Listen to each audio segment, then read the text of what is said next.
ആരും ഇല്ലേ ഇവിടെ? ആരും ഇല്ലേ ഇവിടെ? പകലേന്ന് വരിക.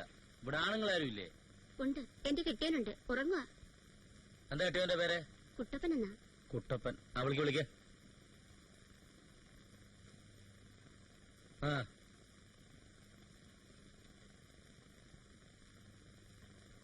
ആരാ? ഒരു കാര്യം അറിയാൻ വന്നതാ. ഇവിടെ കയറിയിക്കെ. ഈ നിൽക്കുന്ന ആളിനെ തനിക്കറിയാവോ? അറിയാം. ബസ് സ്റ്റാൻഡിന്റെ അടുത്തുള്ള ലിക്കർ ഷാപ്പിൽ എടുത്തു കൊടുക്കുന്ന ആളാ. പ്രിൻസ് വൈൻസ് അല്ലേ? ഇതന്നല്ലേ ആള്? അതെ സാർ. എടാ, നീ എന്റെ കൂടെ സ്റ്റേഷൻ വരെ ഒന്ന് വരണം. ചില കാര്യങ്ങളൊക്കെ ചോദിക്കാനുണ്ട്. നിങ്ങളാരാ? ഞാനൊരു പാവം പോലീസുകാരനാന്നേ. കാര്യങ്ങൾ എവിടെ വെച്ചും പറയാമല്ലോ. സാറ് സ്റ്റേഷൻ കയറത്തില്ലല്ലേ? ഞാൻ വന്നോളാം. ഓടിയൊന്നും പോകത്തില്ല. ഇടന്നെ ഉടുത്തോളി. എന്നെ കല്യാണം കഴിപ്പിക്കാനൊന്നുമല്ല കൊണ്ടുപോകുന്നു. നിങ്ങൾ പേടിക്കണ്ട, എന്നെ ആരും ഒന്നും ചെയ്യാൻ പോണില്ല.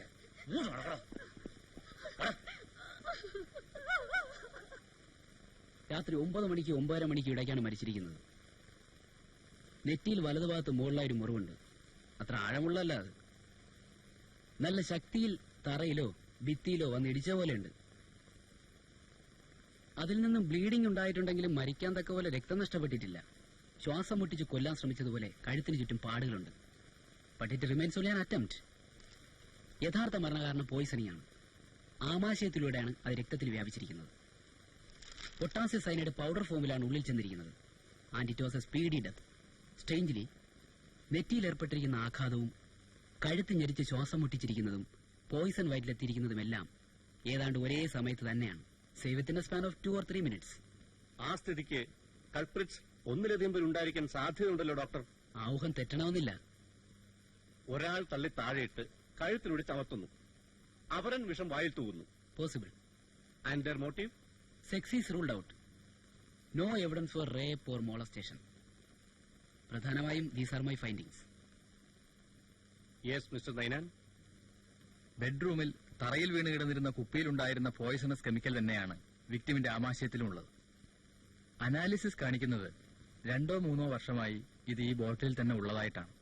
അതിന്റെ അർത്ഥം കുറെ നാളുകളായി ഇത് വാങ്ങി സൂക്ഷിച്ചിരിക്കുന്നു എന്നാവാം. വിക്ടിമിന്റെ തലക്കേറ്റിരിക്കുന്ന മുറിവ് ഡൈനിങ് ഹാളിൽ നിന്നും അടുക്കളയിലേക്ക് കടക്കുന്ന വാതിലിനടുത്ത് ഉന്തി നിൽക്കുന്ന ഭിത്തിയിൽ തട്ടി ഉണ്ടായതാണെന്ന് ഊഹിക്കാം.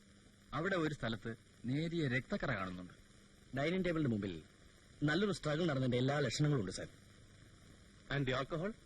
അത് ബ്രാൻഡ് നെയിം സൂചിപ്പിക്കുന്ന വിസ്കി തന്നെയാണ്. അതിലും അതൊഴിച്ചു കുടിച്ചിട്ടുള്ള ഗ്ലാസുകളിലും വിഷാംശമൊന്നുമില്ല. മേശപ്പുറത്തുണ്ടായിരുന്ന ഭക്ഷണം തുറന്നിട്ട് പോലുമില്ലായിരുന്നു. മദ്യം കുടിക്കാൻ 2 ഗ്ലാസുകൾ ഉപയോഗിച്ചിട്ടുണ്ട്. ഒന്ന് പൊട്ടി തറയിൽ കിടന്നിരുന്നത്, മറ്റേത് ടീപ്പോയിൽ ഇരുന്നിരുന്നത്. ഇതിൽ രണ്ടിലും വ്യത്യസ്തങ്ങളായ 2 ഫിംഗർ പ്രിന്റുകൾ കാണാം.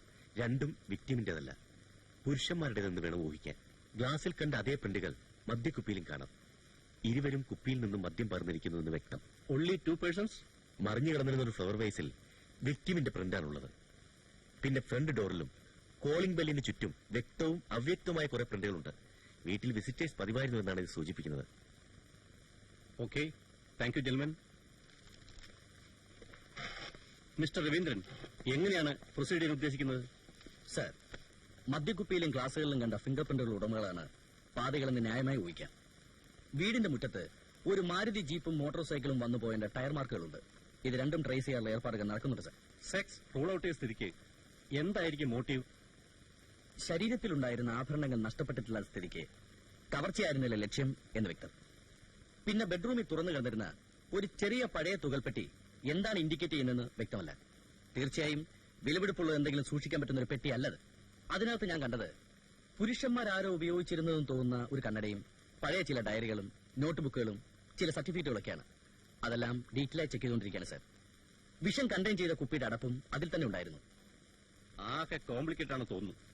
Anyhow, wish you all the best. Sir, ഇവനാണ് സാർ പ്രിൻസ് വൈൻസ് നിന്ന് വിസ്കി ബോട്ടിൽ വാങ്ങിയത്. സംഭവ സ്ഥലത്ത് തന്നെ ഭക്ഷണപ്പൊതി ഇവൻ അന്ന് തന്നെ ഹോട്ടൽ അൻസാരിന്ന് വാങ്ങിയതാ.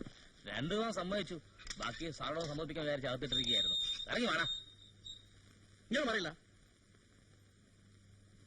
എന്താ എന്റെ ജോലി? ജോലിയൊന്നുമില്ല. അവന് ജോലിയൊന്നുമില്ല. പക്ഷെ അവൻ കുടിക്കുന്നത് വിസ്കി, തിന്നുന്നത് പൊറോട്ടയും ചിക്കനും.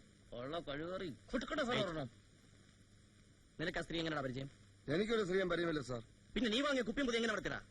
അത് ഞാൻ വേറൊരാൾക്ക് വാങ്ങിച്ചു കൊടുത്തതാ. അങ്ങനെ വരട്ടെ. ആർക്കാണ് വാങ്ങിക്കൊടുത്തത്? ആർക്കാണ്? അയ്യോ, ഞാൻ പറയാം സാർ. ആർക്കാണ് വാങ്ങിച്ചു കൊടുത്തത്? സൈമൻ മുതലാളിക്ക്. നിനക്കെങ്ങനെ അയാളെ പരിചയം? ഞാൻ സൈമൻ മുതലാളിയുടെ ഡ്രൈവറാ. ആണും പെണ്ണുമായിട്ട് ഒരു മകളല്ലേ ഉള്ളൂ. അപ്പൊ അത് ഭംഗിയായിട്ട് നടത്തണമെന്നാണ് എന്റെ ആഗ്രഹം.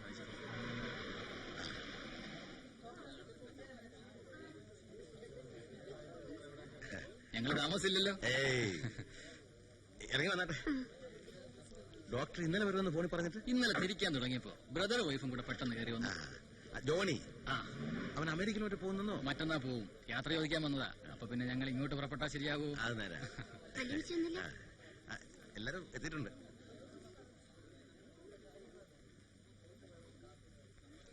എല്ലാം പെട്ടെന്നായിരുന്നു. മോളുടെ അച്ഛാമോ, ആരാ വന്നിരിക്കുന്നു നോക്കി. നിങ്ങൾ നേരത്തെ വരാന്ന് പറഞ്ഞിട്ട് എന്റെ അമ്മാമ്മ വരാനിറങ്ങിയപ്പോ സാലിയും ജോണിയും കൂടെ വന്നു. ലിസി അവിടെ അകത്തുണ്ട്. 11:30 വരുന്നത്.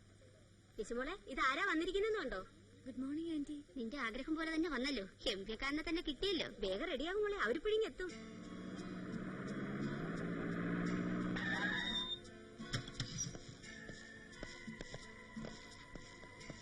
ഇവിടെന്തോ വിശേഷമാണല്ലോ. ഇന്ന് മുതലാളിയുടെ മകളുടെ കല്യാണം നിശ്ചയം.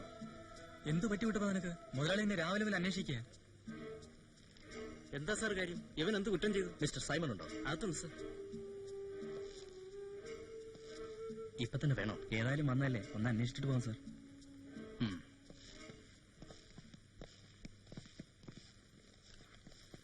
എന്താ കൂട്ടപ്പാ? മിസ്റ്റർ അബ്ബാസ്, ഇവൻ എന്ത് ചെയ്തു? എന്തിനാ ഇവനെ ഇങ്ങോട്ട് കൂട്ടിക്കൊണ്ടു? ഒന്ന് ഫോൺ ചെയ്താൽ പോരായിരുന്നോ? ഇത് സർക്കിൾ ഇൻസ്പെക്ടർ മിസ്റ്റർ രവീന്ദ്രൻ. ഇതുവരെ കാണാൻ പറ്റിയിട്ടില്ല. വന്ന കാര്യം പറയൂ. എനിക്ക് പ്രൈവറ്റായി അല്പം സംസാരിക്കണം. ഇപ്പൊ സാധിക്കില്ല. എന്റെ മകളുടെ വിവാഹ നിശ്ചയം നടക്കുന്ന ദിവസം ഇന്ന്. ഞങ്ങൾ വെയിറ്റ് ചെയ്യാം. വേണ്ട, നിങ്ങൾ ഉടനടി സ്ഥലം വിടണം. ഇപ്പൊ നിങ്ങൾ ഇവിടെ എന്റെ വീടിന്റെ മുമ്പിൽ ഇങ്ങനെ നിൽക്കുന്നതിൽ എനിക്ക് അല്പം അസൗകര്യമുണ്ട്. മിസ്റ്റർ സൈമൺ, നിങ്ങളുടെ സൗകര്യം നോക്കിയല്ല പോലീസ് ഡിപ്പാർട്ട്മെന്റ് പ്രവർത്തിക്കുന്നത്. താൻ അധികം ആളാകാടോ. തന്റെ അങ്ങേയറ്റത്തുള്ള പോലീസിനെ ഞാൻ അറിയും. തൽക്കാലം സ്ഥലം കാലിയാക്ക്. ഞാൻ സൗകര്യം പോലെ വന്ന് കണ്ടോളാം. ഞാൻ നിങ്ങളോട് സംസാരിച്ചിട്ട് ഇവിടുന്ന് പോകും. ഇൻസ്പെക്ടർ സാറേ, നിങ്ങൾക്ക് എന്താ വേണ്ടത്? ഈ ഡ്രൈവർ എന്ത് കുറ്റം ചെയ്തെന്നാ പറയുന്നേ? കുറ്റം ഡ്രൈവർ അല്ല ചെയ്തത്. പിന്നെ ഞാനാണോ? അതെ. എന്ത് കുറ്റം? അത് ഞാൻ ഈ നിൽക്കുന്ന എല്ലാവരുടെ മുമ്പ് വെച്ച് പറയണോ? അറിയാമല്ലോ. ഞാൻ നിങ്ങളോട് സംസാരിക്കാം. വരൂ, അകത്ത് വരൂ. ധൃതിയില്ല, ഞങ്ങൾ കാത്തു വെക്കാം. ഇപ്പൊ തന്നെ സംസാരിക്കാം. വരൂ. പ്രഭാകരൻ പിള്ളേ, സർ. ഇവനെ നോക്കിയോ? സർ, ഇവിടെ വേണം.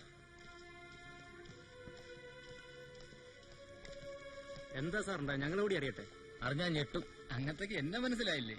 ലൂക്കോസ്, ഇതല്ല ലൂക്കോസ്. എന്താ അങ്ങനത്തെ കുഴപ്പം? കുമുദം കേസിൽ പ്രതിയാടോ സൈമൻ മുതലാളി? നേരോ? എന്റെ ദൈവമേ.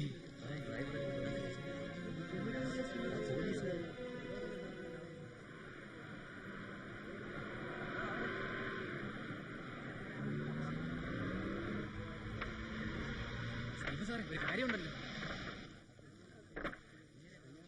സൈമൻ മുതലാളി പ്രതിയാ. കൊലക്കേസിലെ നമ്മളെ പത്രത്തിൽ കണ്ടില്ലേ? എന്താടോ ലൂക്കോസേ? ഒരു പ്രശ്നം സാറേ. എല്ലാത്തിനും ഞാൻ ഉത്തരം പറയാം. ഇപ്പൊ നിങ്ങൾ പോണം. എന്നെ അവമാനിക്കരുത്. സാർ, അവരൊക്കെ എത്തി.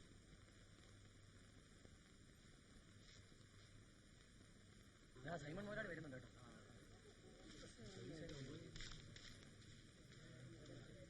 എന്താ ഇവിടെ നിന്ന് കളഞ്ഞ? അകത്തേക്ക് വന്നാട്ടെ. ഞങ്ങൾക്ക് ഒന്നുകൂടി ആലോചിക്കാനുണ്ട്. കയറി ഇരിക്ക്, നമുക്ക് സംസാരിക്കാം. ഇന്നിനി ഉറപ്പ് നടക്കത്തില്ല മുതലാളി. ഇവിടുന്നുള്ള ബന്ധം ഞങ്ങൾക്ക് വേണ്ട. പണം മാത്രമല്ലല്ലോ. വരും, പോവാം.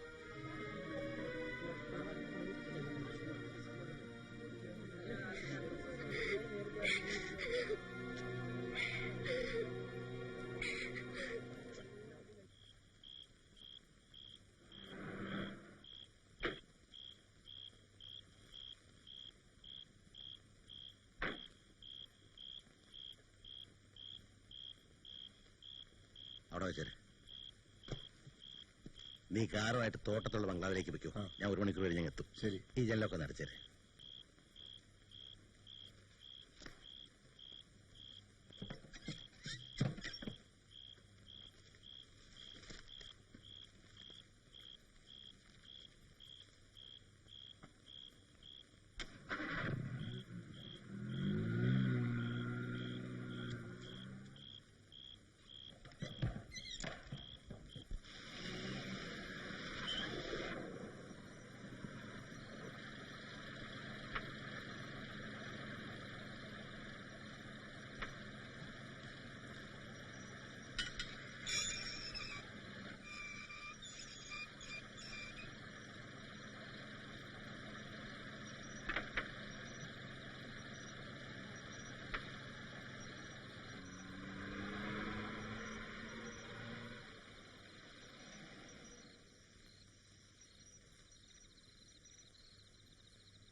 ഇവിടെ കാണുമെന്ന് എനിക്കൊരു സംശയം ഉണ്ടായിരുന്നു. നാളെയല്ലേ കാണാമെന്ന് പറഞ്ഞിരുന്നേ.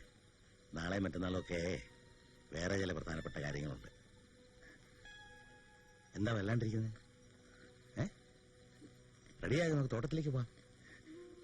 ഇന്ന് ഞാൻ വരുന്നില്ല. എന്താ, വേറെ ആരെങ്കിലും വരുമോ? അതല്ല, എനിക്ക് അവനോട് തന്നെ കൂടാ. ഗ്ലാസ് മുള്ളെടുത്ത് വെക്ക്.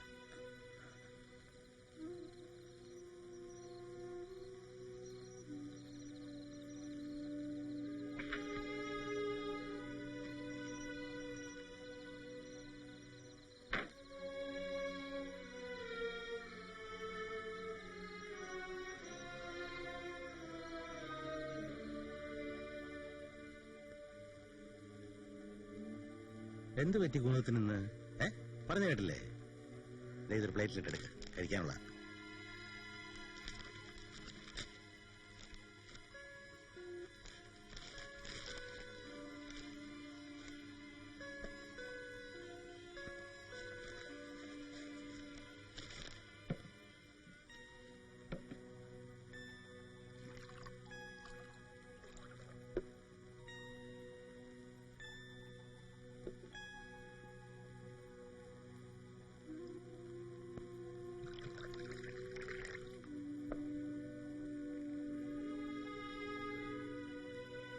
സ്വല്പം ഒഴിക്കട്ടെ. ശകല അകത്തുണ്ടെങ്കിൽ ഒരു രസമാ. മുതലാളിക്ക് ഒന്നും തോന്നരുത്. ഇന്ന് എനിക്ക് നല്ല സുഖമില്ല. നാളെ നമുക്ക് ഞാൻ പറഞ്ഞില്ലേ നാളെ എനിക്ക് വേറെ കുറച്ച് പണിയുണ്ടെന്ന്. കണ്ടിട്ട് അസുഖമൊന്നും തോന്നുന്നില്ലല്ലോ.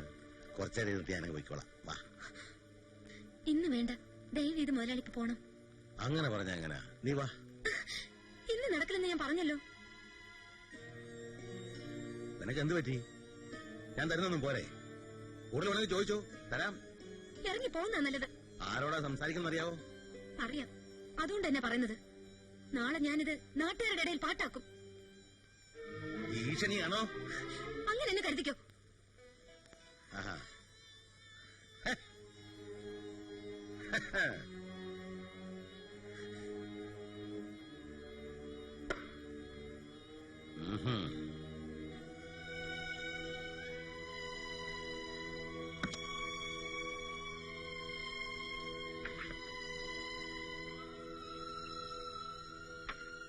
കുമുദ ഈ ബന്ധം പുറത്താക്കുമെന്ന് നിങ്ങൾ ഭയന്നു. ഡ്രൈവറെ കൂട്ടി വീണ്ടും ആ വീട്ടിൽ വന്നു. രണ്ടുപേരും കൂടി അവളെ ആക്രമിച്ചു കൊന്നു. ആത്മഹത്യയാണെന്ന് തോന്നിപ്പിക്കാൻ നിങ്ങൾ കൊണ്ടുചെന്ന വിഷം വായിലൊഴിച്ചു കൊടുത്തു. ഇതല്ലേ ഉണ്ടായത്? നിങ്ങൾ പറയുന്ന കഥയില് വളരെ സ്വാഭാവികതയുണ്ട്. പക്ഷെ അത് സത്യമല്ല. എങ്കിൽ കഥ അല്പം മാറ്റി പറയാം. രണ്ടാമത് നിങ്ങൾ പോയില്ല, ഡ്രൈവറെയോ മറ്റാരെങ്കിലും അയച്ചു കൊല്ലിച്ചു. ഇങ്ങനെയാണോ? ഇൻസ്പെക്ടർ, ഇങ്ങനെ ഒരു ബന്ധത്തിൽ ചെന്നുപെട്ടത് തെറ്റായിപ്പോയെന്ന് എനിക്കറിയാം. അത് മനുഷ്യ സഹജമാണെന്ന് കരുതി സമാധാനിക്കുകയും ചെയ്യുന്നു.